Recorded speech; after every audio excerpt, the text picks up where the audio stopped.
আজকে আমির খসরু মাহমুদ চৌধুরী বিএনপির স্থায়ী কমিটির সদস্য একটা সত্য কথা বলেছেন নির্বাচনের খবর ছড়িয়ে পড়েছে, উদ্যোক্তারা বাংলাদেশে আসার প্রস্তুতি নিচ্ছে। তিনি ফরেন ইনভেস্টর সামিট শেরাটনে এক অনুষ্ঠানে এই কথা বলেছেন। সেখানে বলেছেন যে দেখেন, জাপানের একটা বড় প্রতিনিধি দল আসছে। কেন আসছে? যে তারা এখন আশ্বস্ত হয়েছে যে না, বাংলাদেশে একটা নির্বাচন হবে এবং নির্বাচিত সরকার আসবে, যার সঙ্গে তারা চুক্তি করবে, তারা বিনিয়োগের সেই চিন্তা ভাবনাগুলো করবে বিভিন্ন খাতে। আরো অনেক দেশ, চীন সহ অনেক দেশই কিন্তু দফায় দফায় মানে আসছে যাচ্ছে, কিন্তু কেউ কিন্তু বড় আকারে কোনো চুক্তি কিন্তু করেনি।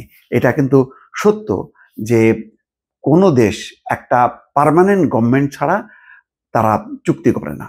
এর গত এক বছরে ডক্টর মোহাম্মদ ইউনূসের মতন একজন খুবই বিখ্যাত মানুষ, আন্তর্জাতিক খ্যাতিসম্পন্ন মানুষ, কিন্তু ডক্টর ইউনূস তো একজন ব্যক্তি।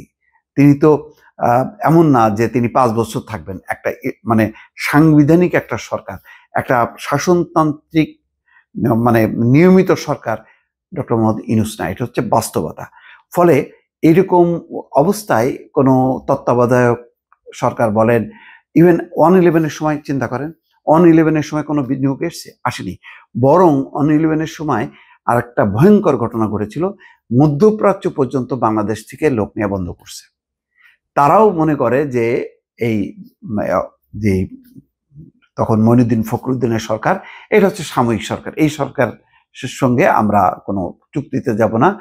তাদের বাংলাদেশের সঙ্গে যে নিয়মিতভাবে আমাদের জনশক্তি আদান প্রদান হতো, সেই আদান প্রদানে আমরা যাব না।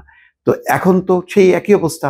চীন গত 1 বছরে কত বিএনপির সঙ্গে, জামাতের সঙ্গে দফায় দফায় বসছে, এখান থেকে প্রতিনিধি দল তারা নিয়ে গেছে, কিন্তু কোনো বড় চুক্তি করেনি। শেখ হাসিনার জামানায় খেয়াল করেন যে প্রতি মাসে মাসে যে ধরনের চুক্তি হতো বা বছরে 2-3টা বড় বড় প্রজেক্ট হতো, এখন কিন্তু সেটা হচ্ছে না, শুধুমাত্র নির্বাচিত সরকারের অভাবে।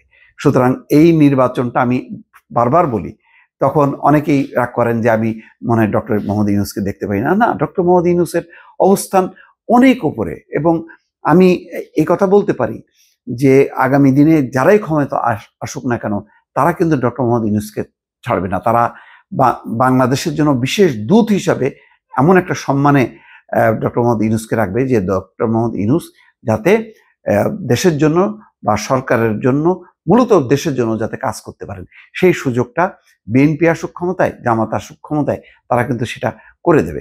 কিন্তু প্রশ্ন হলো যে বিদেশের কোনো সরকার যখন নাকি একটা দেশে চিন্তা করে যে আমি একটা বিনিয়োগ করব, বড় আকারে বাণিজ্য করব, তখন সে চিন্তা করে যে আমি কার সাথে চুক্তিবদ্ধ হব।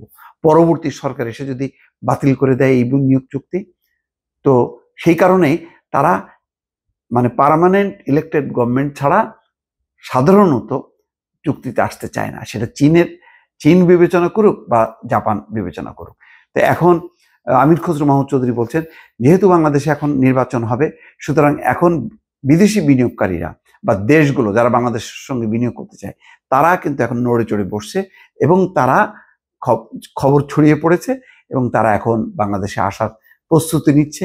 অর্থাৎ নির্বাচনের পরপরই যাতে নির্বাচিত সরকারের সঙ্গে বিভিন্ন বিনিয়োগ চুক্তি করা যায়, সেই প্রস্তুতি নিচ্ছে। এই কথাটা কিন্তু আমির খসরু মাহমুদ চৌধুরী আনুষ্ঠানিকভাবে বলেছে, কিন্তু ইতিমধ্যেই কিন্তু আমি নিজেও জেনেছি যে এখন বিদেশিরা আশ্বস্ত হচ্ছে যে তারা বাংলাদেশে আবার সেই আগের মতন তারা বিভিন্ন ধরনের চুক্তি করবে, যেগুলি তাদের স্বার্থ সংশ্লিষ্ট, দুই দেশের স্বার্থ সংশ্লিষ্ট, এরকম একটি অবস্থার দিকে যাচ্ছে। অর্থাৎ একটা ইতিবাচক ধারায় ফিরছে কিন্তু দেশের অর্থনীতি। ভালো থাকবেন। আল্লাহ হাফেজ।